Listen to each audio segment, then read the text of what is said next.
When my wife, Stephanie, and I first got married, we started getting some furniture for our house. The furniture came from, any guesses? That's right, IKEA. Now, when you get furniture from IKEA, if you've never done it before, your furniture will come in boxes that look nothing like your furniture is supposed to. It's because none of it is put together. You're putting everything together. And sometimes even the parts that you think should come already assembled, they're not assembled. You've got to put them together.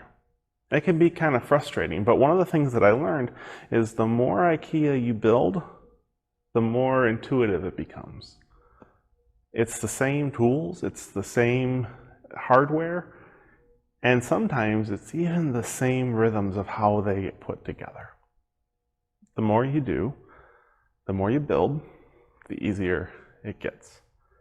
The problem is it sometimes becomes so easy, or at least it seems easy, that you decide that the instruction manual they give you is more of a quick guide for how to get started than it is instruction for how to do each step of the project. You start to think that you've got it figured out, and so all you've got to do is just go in and start building, only to discover as you get to the end of the project, something that's supposed to take you half an hour ends up taking 2 hours because you've got to completely disassemble it because you missed step number 6 on page number 2.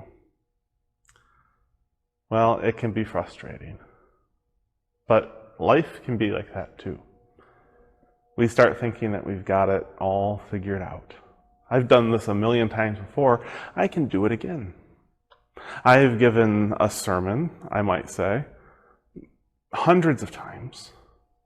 What's so different about this one? Or maybe you're thinking about, well, I've raised children before. This one should be much easier. I've got it all figured out. Or this project comes up at work. It's just another day in the office. I've got it figured out. Or a problem comes up at home. We've handled problems before. I've got this figured out, no problem. Sometimes we decide to go it alone. And here in this Psalm 127, we discover the danger of going it alone. Let's take a look. Unless it is the Lord who builds the house, the builder's work is pointless. Unless it is the Lord who protects the city, the guard on duty is pointless. It's a couple interesting examples of really this idea of going it alone. The first one talks about trying to build a house without God as the builder. You see the problem, right? We've gone it alone. We've decided that we've built houses before. We've seen blueprints before. I've swung a hammer before. I can do this without anyone's help. But without the master builder, without the architect, without the foreman, it's not going to go the way it needs to go. It might get done, but well, likely not.